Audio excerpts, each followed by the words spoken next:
Salut tout le monde, j'espère que vous allez bien. Aujourd'hui, vidéo, présentation et test du couteau Victorinox, le couteau donc de l'armée suisse, donc de 10 fonctions. On est sur une longueur de 111 mm, largeur 35 mm et un poids de 131 grammes. Donc on va commencer tout de suite par les fonctions. La première, la plus importante, une lame ouverture une main bloquable, dentée aux 2/3. Petite mise au point, voilà. Donc le mien, vous voyez, il a été fabriqué en 2022. Bon là on est en 2023, mais c'est pas très grave. On a également la petite scie qui coupe super bien. On a par ici le décapsuleur tournevis plat. Donc là on est sur un tournevis plat de 7 mm. Plutôt cool d'ailleurs, il se bloque. Donc là c'est pareil, vous voyez, ça bouge pas. Viens appuyer et on le débloque. En face, bon bah comme d'habitude, on a le petit ouvre-boîte. Là on est sur un tournevis plat aussi de 3 mm. Hop, donc celui-là il se bloque pas. Tournevis Philips. Et ici, un petit poinçon, donc sans chat, sans trou. Et on a pour finir, même si bon c'est pas tellement une option, on a le petit anneau. Bon ça c'est toujours sympa. Donc ouverture une main, oui. Franchement oui, ça s'ouvre la prise en main au début est un peu spéciale. C'est pas comme sur le Ganzo par exemple, ou comme le Spyderco quoi. C'est un peu plus petit, donc on galère un petit peu, mais on a vite fait d'arriver à l'ouvrir. Pour le prix, on est à 51 € sur le site Victorinox et sur Amazon, on est à 41,84 €. On va commencer par le test. On va procéder au test sur les différents petits matériaux qu'on a ici. La première fonction qu'on va tester, ça va être la principale, la lame dentée. On va voir si le fait que ce soit denté, ça aide. Ok. Plutôt pas mal. On peut le voir, le fait que ce soit dentelé, ça permet vraiment de pénétrer directement. On va refaire les tests sur du plastique. C'est impressionnant, c'est pas comme une lame. Allez, si j'utilise que le plat, ça rentre, mais ça rentre moins que le dentelé. Et le dentelé, c'est immédiat. Alors pour le bout de la lame, on n'est pas tellement sur du drop point, donc je ne sais pas si ça va rentrer, on va tester.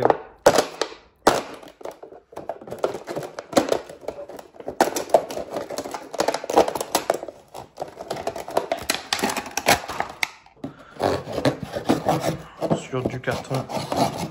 Ah, les dents, il n'y a pas à dire, franchement ça aide. Ça aide très très bien. On va essayer juste avec le... Oui, mais avec la partie qui n'est pas dentelée, ça coupe, n'empêche que ça coupe extrêmement bien. Il n'y a pas à dire. Une séquence où je coupe un fruit, donc une pomme là en l'occurrence. C'est nickel. Et là, si on sert que du côté lisse, et là, si on vient y mettre que le tranchant,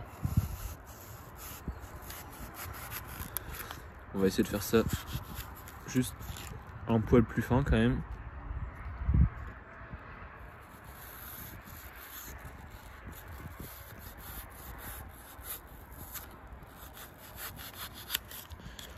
À ce niveau-là, si on vient faire vraiment au milieu, ça va tout seul.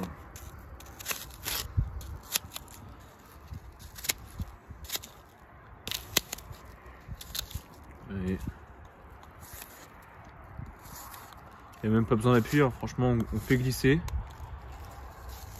et c'est top. Là on est vraiment sur le tranchant sorti d'usine, donc avant de trop abîmer, je vais en profiter pour couper du magazine, avec du coup cette fois forcément la partie lisse, parce que la partie dentelée ça va pas être évident. Ah c'est top. Oh quoique j'ai dit une bêtise parce que même sur la partie dentelée, vous voyez,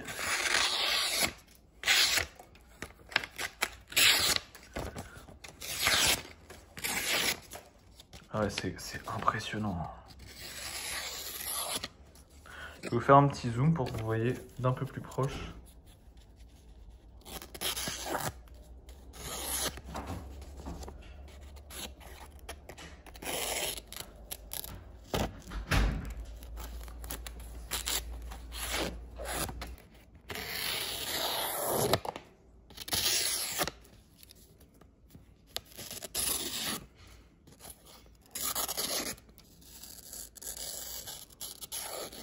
Donc bon, comme vous avez pu voir, franchement la lame sortie d'usine, c'est vraiment super impressionnant. Même le côté dentelé, vous voyez, il permet quand même de couper net. Hein. Franchement, il n'y a pas à dire, c'est impressionnant. Après c'est du Victorinox, hein, j'ai envie de vous dire, ça change pas tellement. On va passer à une boîte de camembert hein, avec la partie dentelée. Ouais, ça rentre tout seul.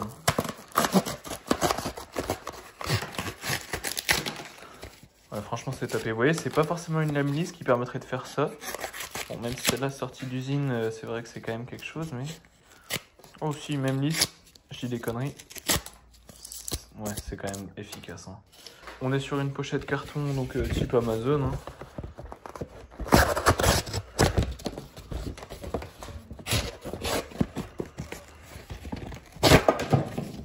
Hop, ça y va, il n'y a aucun souci. Bon, alors pour continuer le test de la lame, on va prendre un petit bout de corde. Hop, ouais, ça va tout seul. Hein. Maintenant avec la partie dentelée, c'est nickel. Paracorde, bon, il n'y aura pas de surprise non plus. Partie dentelée. Partie dentelée. Partie lisse. Ah, c'était venu se bloquer le... ouais, du câble. Allez hop. Partie lisse. Partie dentelée. Partie dentelée. Et partie lisse. Hop, il me reste quoi? Il me reste des petites feuilles imprimantes A4.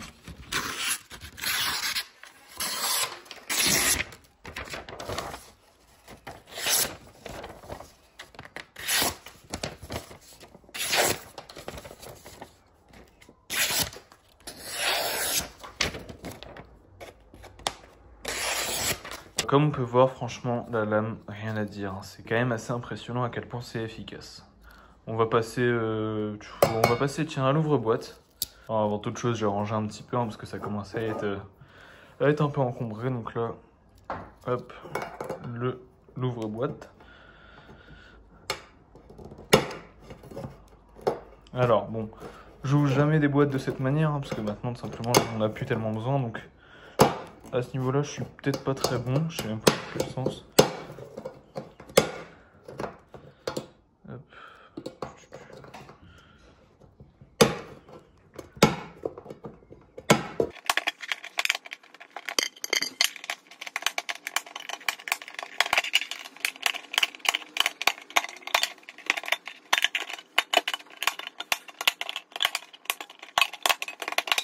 Bon alors pour l'ouvre-boîte, hein, c'est comme tout, une fois qu'on a chopé le truc, ça va, c'est plutôt facile. Et bon c'est vrai quand même qu'aujourd'hui je suis quand même bien content que la plupart des boîtes de conserve ont des ouvertures faciles, donc le décapsuleur, nickel. Je vous rappelle hein, qu'il a un système de verrouillage, je sais pas si on verra bien, ouais on voit bien. Hop et là. Bon bah alors on va passer du coup à la scie pour se faire un petit bout de bois.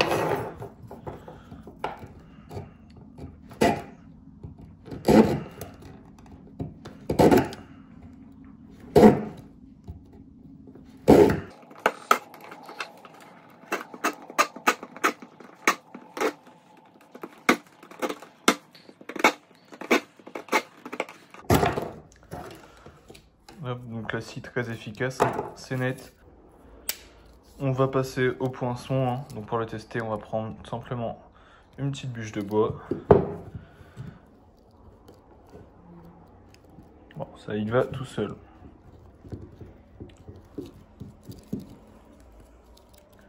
Ah, nickel. On passe au tournevis cruciforme. Bon, on peut voir que ça rentre nickel. Donc là, on est en train de desserrer maintenant. On va serrer.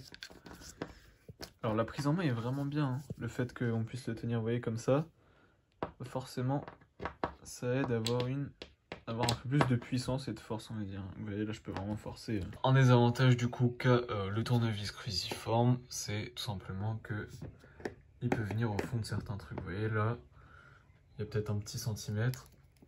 Il peut venir dévisser sans problème. Vous voyez. Et pareil pour revisser.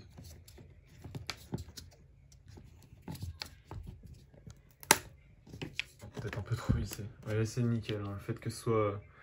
Bon, ça doit faire peut-être 2-3 cm de long. Ça, c'est quand même cool. Le problème du coup de cet emplacement-là, c'est que par exemple pour des travaux où on a besoin de bouger, vous voyez là par exemple c'est une poignée de porte-fenêtre directement. Vous voyez, si on vient se mettre dedans, on peut tourner un petit peu. Et vous voyez, on est directement bloqué. Alors que bon, s'il avait été au bout comme sur certains Victorinox, c'est peut-être un peu plus simple. Là, bon, ça va prendre du temps quoi.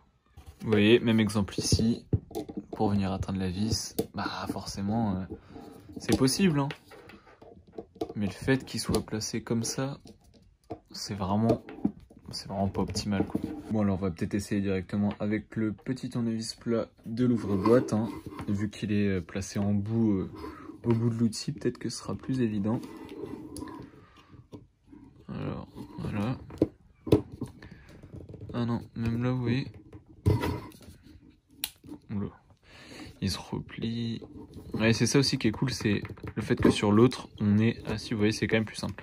Le fait que sur l'autre, sur celui donc de l'ouvre-boîte, vous voyez, bon, il est plus gros, donc pour ce genre de tâche, ça va pas être simple. Mais vous voyez, on a quand même le petit système de blocage qui est quand même vachement sympa. Ça évite de venir se refermer le truc sur les doigts. Donc là, maintenant, on va resserrer. Et c'est quand même plus simple hein, qu'avec le petit tournevis cruciforme. Maintenant, on va tester le tournevis plat qui est au bout du décapsuleur. On va encore essayer là-dessus. Hein. C'est un peu gros, mais vous voyez, si on le penche, je pense que... Ouais, si on vient le pencher, effectivement, on peut quand même venir visser et dévisser.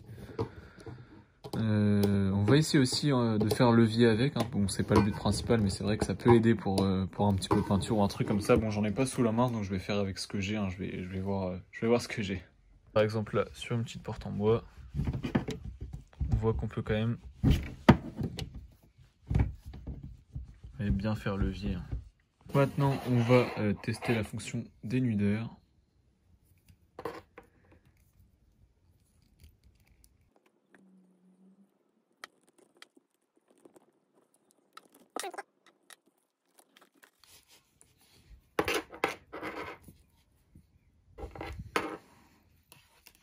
Donc une autre des fonctions du dénudeur, ce serait par exemple de venir pouvoir faire tire-clou, hein. Donc pour des petits clous, hein, parce que c'est pas très gros, mais bon, ça peut toujours être une utilité secondaire, on va dire. Bon bah j'avais oublié de tourner un plan donc sur du tissu, donc on va le faire de suite. Hein.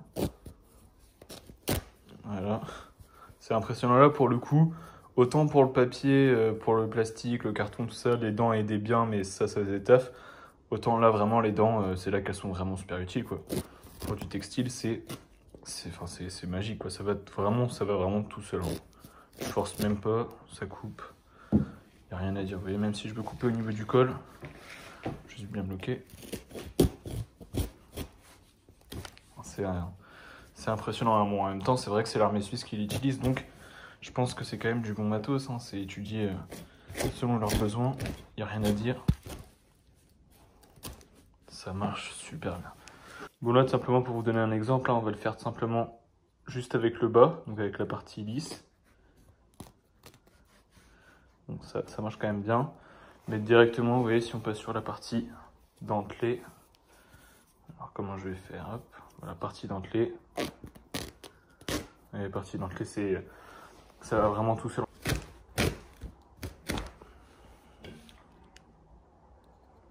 Donc, je vous rappelle, on est sur le couteau de l'armée suisse, un prix de 51 € sur Victorinox, 41,84 sur Amazon. Le lien sera bien évidemment en description, hein, ce sera un lien affilié. Donc là, c'est la fiche qui m'a servi à réaliser cette vidéo. Donc j'ai réalisé tout simplement avec la description sur le site Victorinox. Donc je vous laisse mettre en pause pour ceux qui veulent voir ou lire un petit peu plus. Donc là, on a tous les détails. Hein. Vous voyez, on a ici la référence, donc le numéro de l'article, une petite description ici, une autre là. Et voilà, donc j'espère vraiment que cette vidéo vous aura plu. Je vous invite à venir me suivre sur mon Instagram, hein, je fais un post par jour. Donc il s'affichera à l'écran, sinon c'est OMV-EDC, hein, comme le nom de la chaîne YouTube. Donc voilà, donc je vous invite à vous abonner à la chaîne, à aimer cette vidéo et à la commenter, hein, pour donner tout simplement votre avis. Donc voilà, bonne fin de journée.